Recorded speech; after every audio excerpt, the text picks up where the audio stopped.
میں نے آج موضوع چنا ہے قرآن مجید کی تذکیر کے مضامین میں سے پاکستان کا ذکر قرآن میں۔ یہ بات بہت سے لوگوں کو عجیب لگے گی، پاکستان کا ذکر قرآن میں آج سے 1400 برس پہلے۔ اس کے ضمن میں پہلے تو آیت سن لیجئے، آیت نمبر 10 ہے یہ سورہ انبیاء کی۔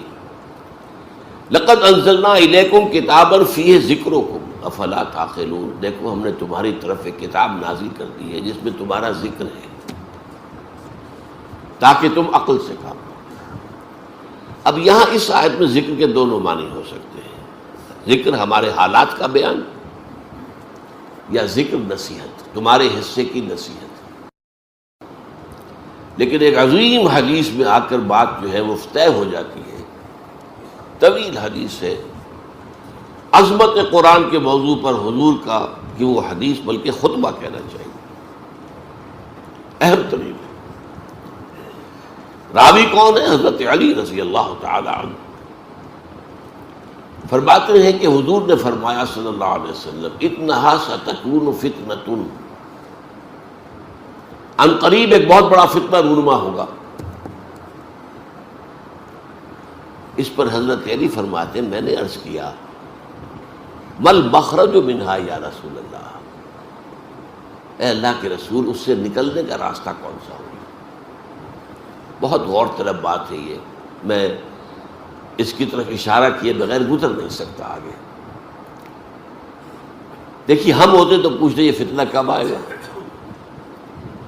کیوں آئے گا، کدھر سے آئے گا، کیسے آئے گا، کیا شکل ہوگی اس کی، یہ سوالات پوچھتے ہیں۔ لیکن یہ تمام چیزیں معلوماتی ہیں، ان کا عملی کو فائدہ نہیں۔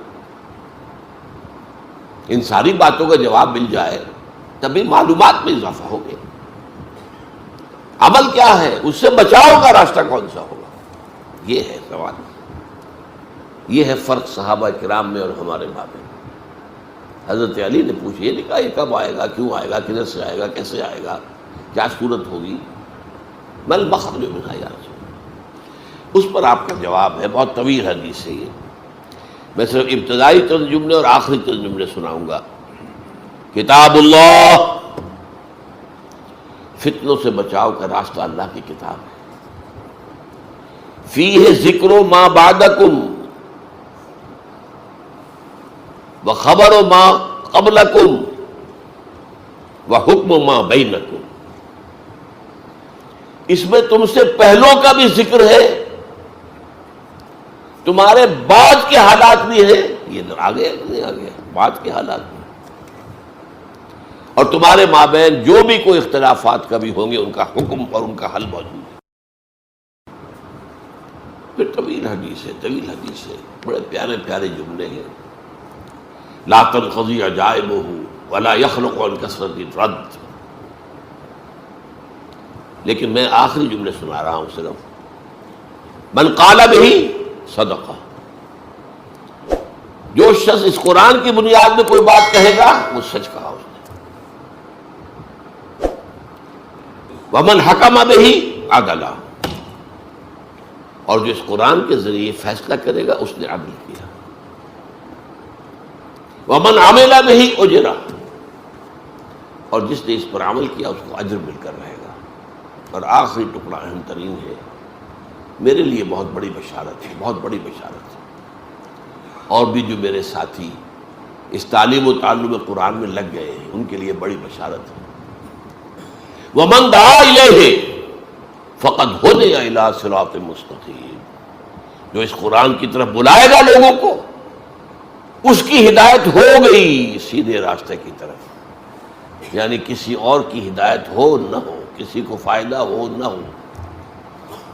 ابو جہل کو فائدہ نہیں ہوا، ابو لہب کو فائدہ نہیں ہوا، اس سے کوئی حرف حضور پر تو نہیں آتا صلی اللہ علیہ وسلم۔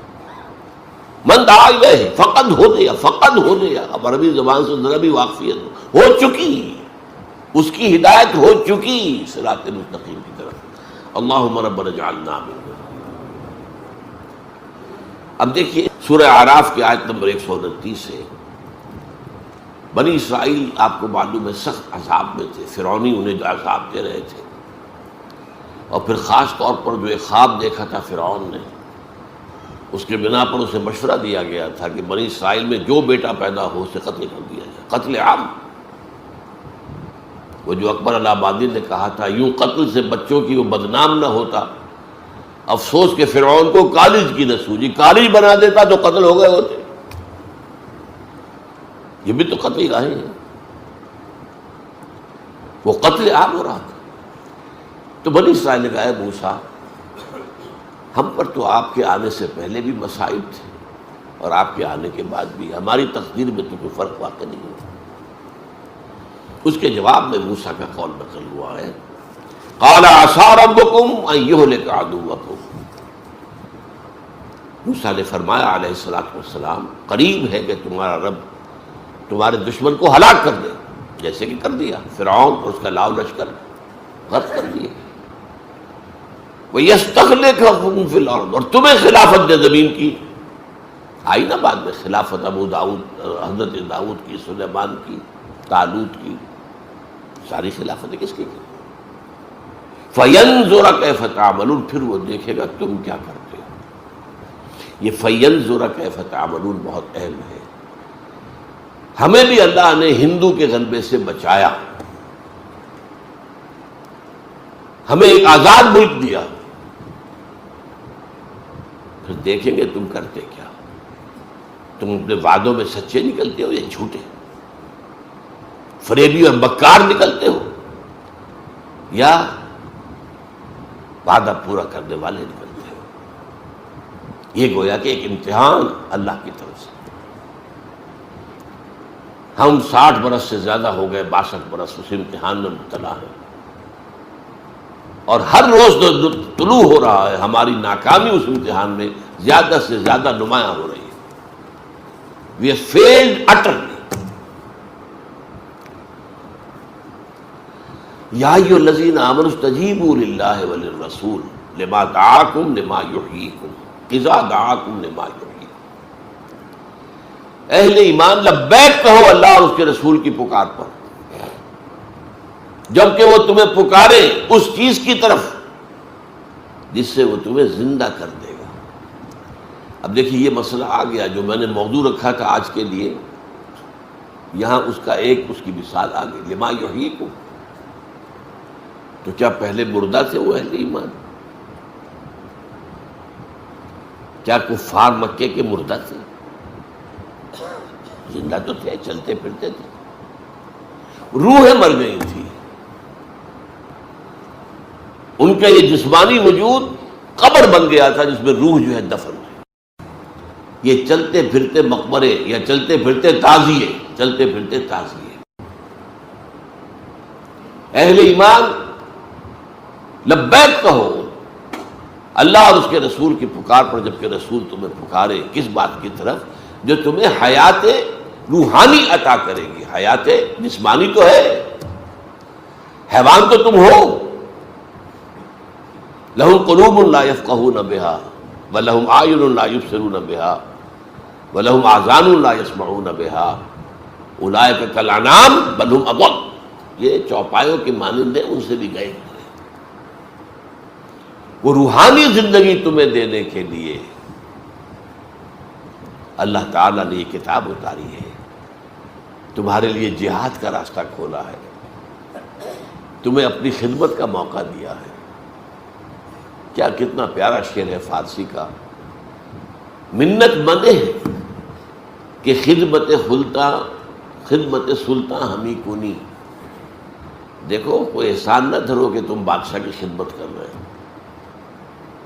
منت مندے کہ خدمت سلطان ہمیں کنی، منت شناس ازو کہ بخدمت بداشتت۔ اس کا احسان مانو کہ اس نے تمہیں اپنی خدمت پر مامور کر دیا ہے۔